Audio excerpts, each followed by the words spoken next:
Hi guys, welcome back to the channel. Today I've got another video comparing the real life tank behind the tank that we play in World of Tanks Modern Armour, and that is the British Tier 7 medium tank, the Comet.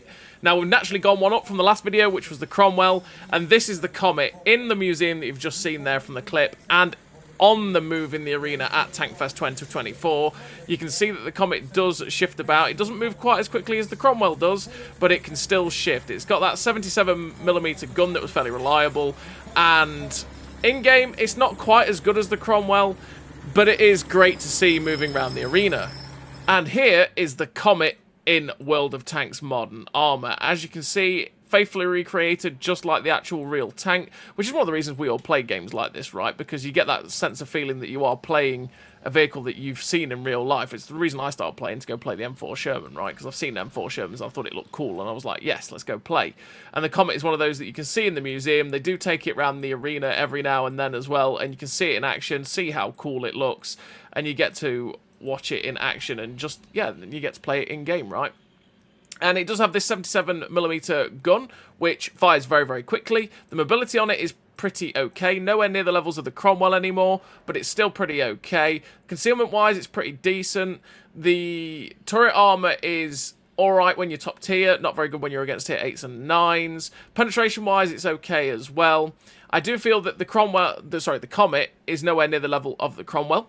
And tier for tier, this is definitely a lot worse than the Cromwell. The Cromwell is a hell of a lot of fun, even when you're against tier 7s and 8s, if you feel like you can do something. The Comet, however, starts to really struggle against tier 8s and tier 9s. You're pretty damn nice when you're top tier, because your DPM is fantastic and your gun handling's okay. But generally, yeah, you start to really suffer in this tank when you are bottom tier, and even against tier 8s, it really starts to struggle, because your alpha means very little at that point, even though you've got good DPM. You do have the Banshee as well, which is a premium version of the Comet, which is ever so slightly different on some of the soft stats, but that's about it. And it does have a 60% silver bonus as well. If you like the Comet, you'll probably enjoy playing the Banshee too. But let's have a look at the statistics of the Comet with the build that I have. As you can see, we've got a 51.5 km/h top speed with an 18 km/h reverse speed, and a 650 horsepower engine, which has 19.88 horsepower per ton ratio, which means you do hit the 51.5 km/h. If you do feel like you're a little bit too slow, you could run the traction system, go at 56 km/h, and you will hit that top speed, and you'll have a pretty decent time with it. But there's other things about this tank that you really want to try and help out if you can, because otherwise it lets it down. You've got 20% internal fire chance as well, which is on the higher end of fire chances. It's one of those tanks that likes to get set on fire when the engine gets hit, so you've got to be very, very careful of that. You've got 1150 hit points, which is a decent slab of hit points for a tier 7 medium. You've got 36 degrees a second hull rotation speed, which is pretty quick. It does turn fairly decently. You can make that better with clutch braking or by running the traction system, etc, etc. You've got 1.75 on soft, 1.01 on medium, and 0.92 on firm, which is pretty good resistance, as they do not hold your top speed back whatsoever. You've got 315 metres of steel concealment with 325 metres of on-the-move concealment, which is pretty good for the Cromwell. Again, you can knock that down to about 285 metres of steel concealment with the camo net if you wanted to, which is really good. Might actually help the Comet as well, because the longer you stay unspotted, the better. Then you've got 486 metres of view range, which again is great, will help you spot for yourself quite easily with this vehicle, and it means this tank can build up some good assistance damage as well if you put yourselves in good spotting locations. You got 49.96 degrees a second turret rotation speed, which is much, much, much quicker than the hull rotation speed, which is great. It means the turret, even if you're turning right, you can turn the turret to the left and it will basically keep going left. It won't just turn with the tank. You've got 1.0 accuracy during rotation with 1.8 accuracy during movement, which again is not the best for the Comet, and this is with all the gun perks and the gun stabilizer on the vehicle. It means that you really have to take all the gun perks to make sure that this gun is somewhat good at firing on the move, or even while firing at stationary, you know, just so you can get the gun bloom down is what I mean, because it makes basically the accuracy during rotation and the accuracy during movement affect your reticle size when you're on the move and while you're turning the turret and stuff like that. So how big the gun aim circle actually moves out to.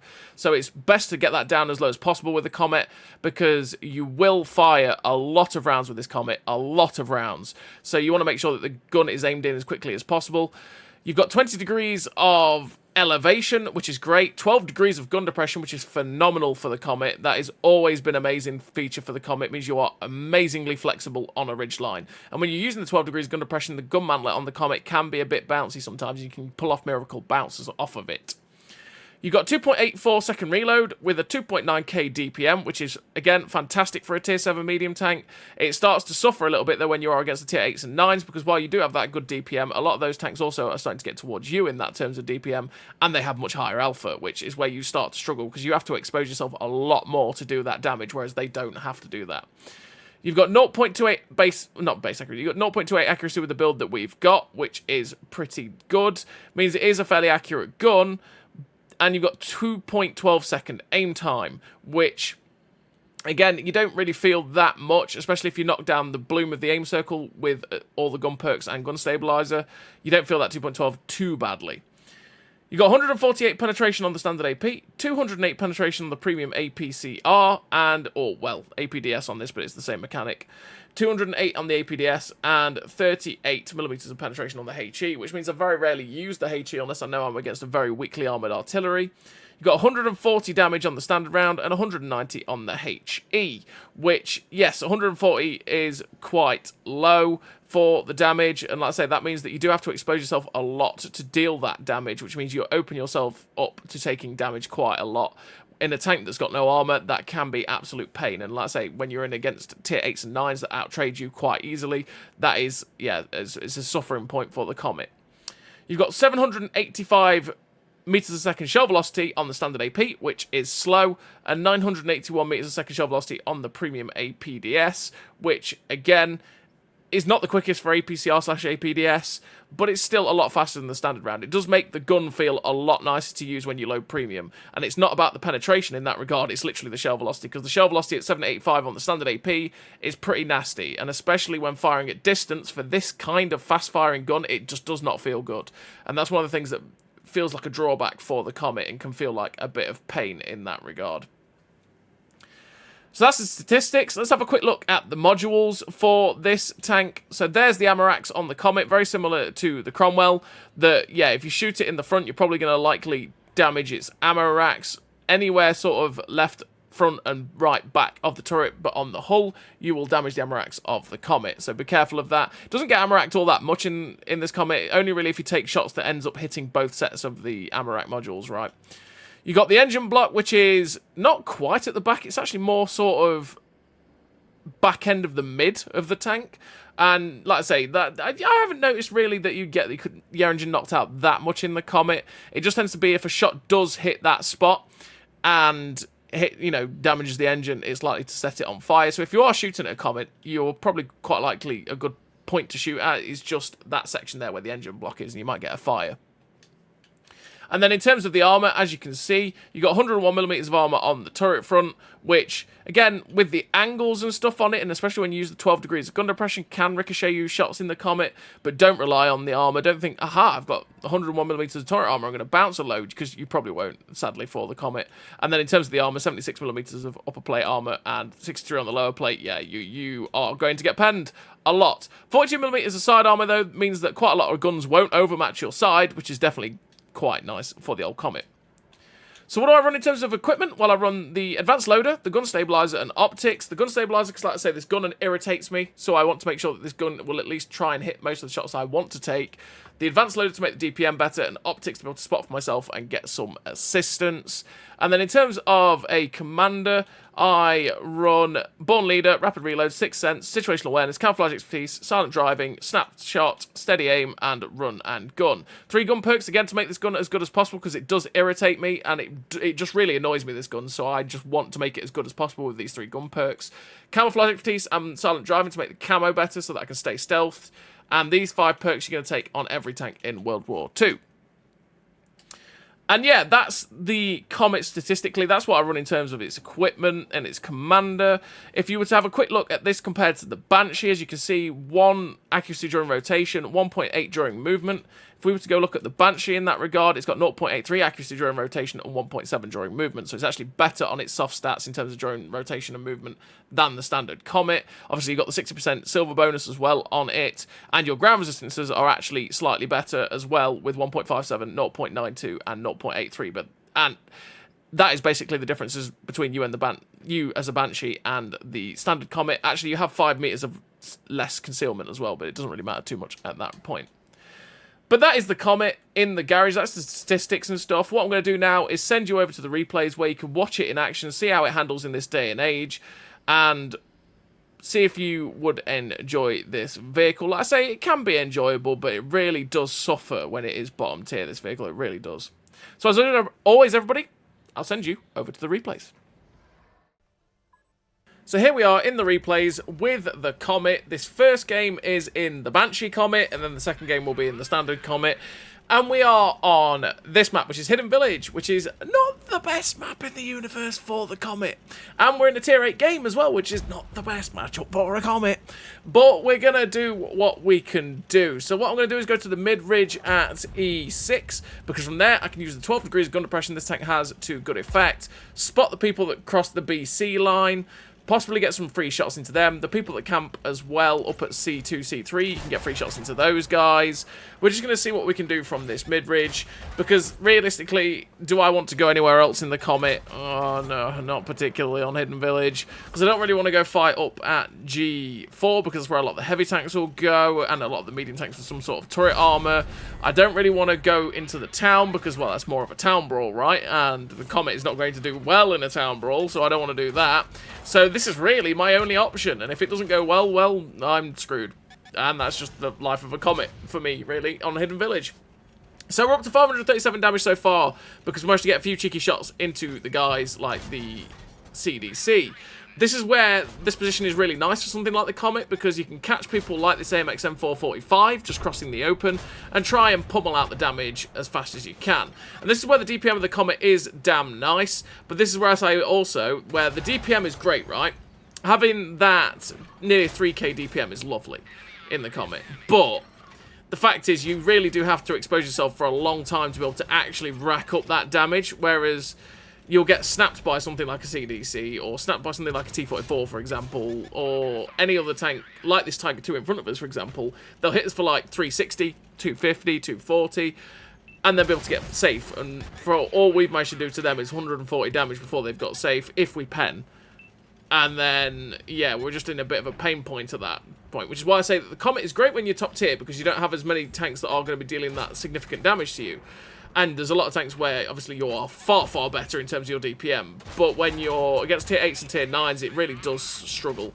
And you really have to play it very, very cautiously and very, very carefully on ridgelines like this, and play properly peekaboo playstyle. That is how you're going to get the best out of this Comet, is playing this peekaboo lifestyle and just limiting the amount of time that people actually have to shoot you, and keeping this gun firing. You really have to keep this gun firing. It can't be sort of fire one, pull back, wait 10 seconds, fire another, because your damage just doesn't trickle up enough, and then, you know, it leaves it open to the team just evaporating, or, well, you know, doing dead, generally, things.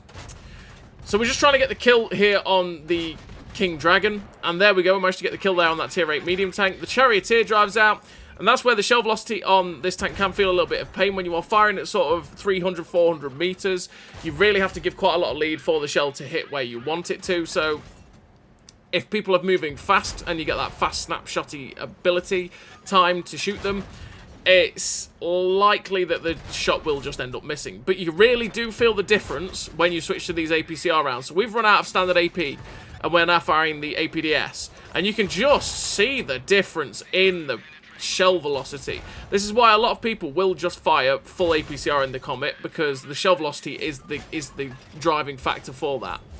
This Fatherland had clearly had enough. I'm not sure what that Fatherland was doing, but we kept trying to, instead of just penning it, we kept trying to track it on top of the ridge, so it was an easy pen for our friends. But not just that, so that it would not get over and shoot us. And thankfully, he didn't actually get shot off at us, and we got a bit of assistance at it. We're just now farming up on the ball sig because easy targets, which is lovely. And I'm looking at my ammo count going, oh, no, I've got to be careful with how many I shoot now because I could run out if I'm not careful.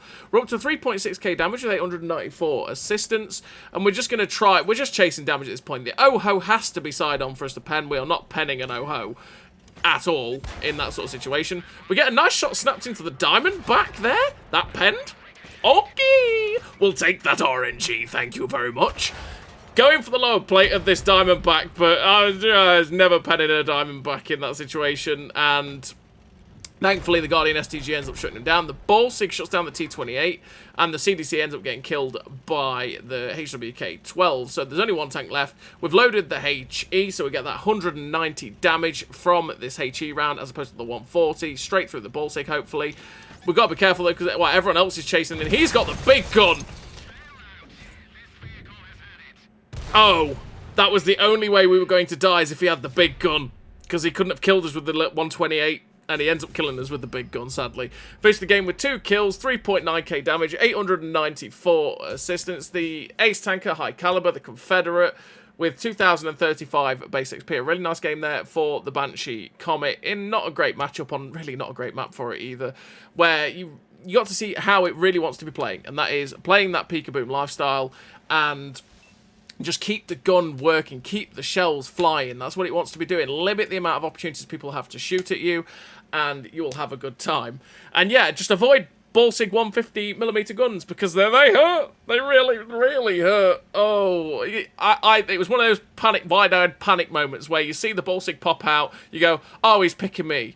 Oh, it's fine, I've got 700 hit points. He can't kill me with the 120. Oh, God, it's the big gun. And death, right? Pure pain. But we're on to the second replay, the final replay of this video, and we're playing the standard Tech Tree Comet now. Like I say, the difference between the Tech Tree Comet and the Premium Banshee is that the Banshee has 5 less meters of still concealment than this vehicle, but its soft stats in terms of accuracy during movement and rotation is better ever so slightly. It's not, like, massively different, but it's just enough to feel a little bit nicer in terms of the gun than the Tech Tree Comet. So we're here on Erlenberg, and Erlenberg, we're just pushing this P43 turret because nothing else seems to be spotted. There was 2 heavy tanks, I think it was, that were crossing the open at J4, and I knew that they're fairly slow, so it was going to take them a wee while to get here. So I was hugging this building as closely as possible and trying to get as many shots into the P43 turret. But sadly, because I didn't want to open myself up to taking 240 damage from the P43 turret, we ended up hitting the building quite a few times there trying to shoot him, because it's one of those things with the Comet. I didn't want to give him free shots. I didn't want to overexpose it, which means you're playing very, very tight and very, very close to stuff like that wall that we kept hitting, and that opens you up to just missing the shots. Here, 208 penetration is just not going through the side of the AT-15 at that angle, and the Comet gun just said no for that other shot. But we did manage to pen the 88 in the end and track him. That one misses. Come on now, gun. And we take the hit from the P43 turret. So that's 240 hit points off for his kill, which is sad. We know the Tiger P's dead. We did get a lot of spotting there on the 88 and the Tiger PP. And we managed to get 2.5k assistance, which is absolutely glorious for the Comet. But we've only got 602 damage, which is not a good times. So we're just going to push aggressively. We know we've got decent camo on this Comet, and we've got good view range. So I'm going to push over and spot GH9, because there's usually stuff camping up there, and there you go, you spot the A43 Black Prince. Again, I know my camo is pretty good, so I can try and get some shots downrange at the A43 Black Prince. And there is the gun handling. The gun handling on this tank frustrates me no end. For 2 shots like that was fully aimed shots at that Black Prince. We had his whole upper plate. I mean, don't get me wrong, they were highly unlikely to pen, to be perfectly honest, with 148 standard pen. But at least hit the target, Comet. Come on. So I poke over to try and find the artillery. Don't find the artillery. Get detected. I'm like, ah, right. Hellcat shoots us. We spot the Hellcat. Thankfully, it was only 240 damage from him. But we're going to now change up our angle of attack. I want to try and use the buildings as cover while moving up to the ridgeline underneath both the Black Prince and the Hellcat. If I get to the ridgeline, I can use different sections of this ridgeline to keep me safe from the left-hand side, where DE E9 is. I can stay safe from there, which is where their campers might also be as well. And then I can try and farm the Hellcat and the A43. So where that AMX M445 was, he won't be able to shoot me if I use this section of the ridgeline. There's different divots in this ridgeline that you can use to protect yourself from different angles, and you've just got to try and remember the different angles, essentially. It's difficult, but yeah, you know where to use the ridgelines, you'll be able to stay quite effective. So we're starting to try and use the 12 degrees of gun depression to farm up this Hellcat. Sadly, we bounced off the Hellcat's gun mantlet, which is okay, thank you game, you know, kind of thing. But now we do finally get the shot through his gun mantlet there. We're just trying to farm it up, and oh, we hit the ridgeline. Like I say, the gun handling on the Comet sometimes feels really wonky. We tried to track him in place so that he would get farmed from behind, but his YOLO there didn't end up working out for him. We get detected as we start to poke over, and I'm thinking, there's something else back there where that M445 is. And I don't want to get hit by it. So you know what? I'm going to change the angle of attack yet again. I'm going to go over here to this side of the ridge, where this little hill is.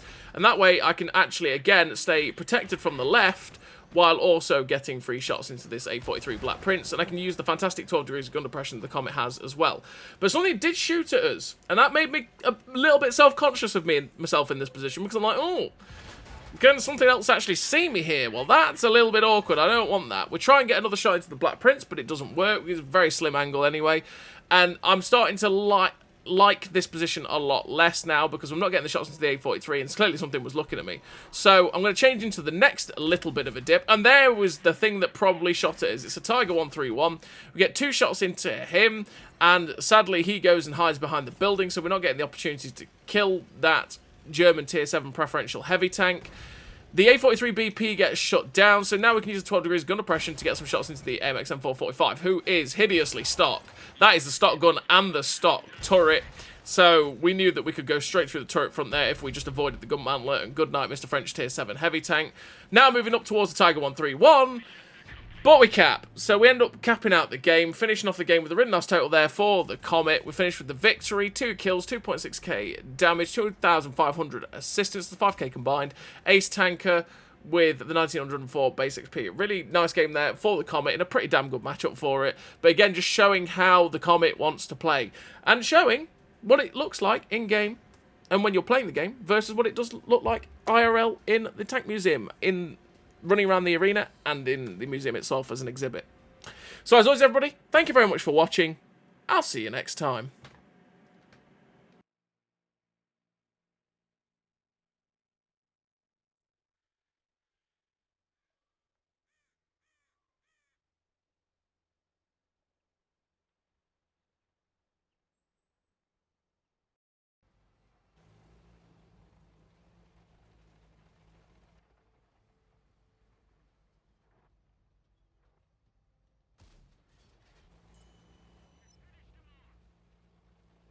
Great success!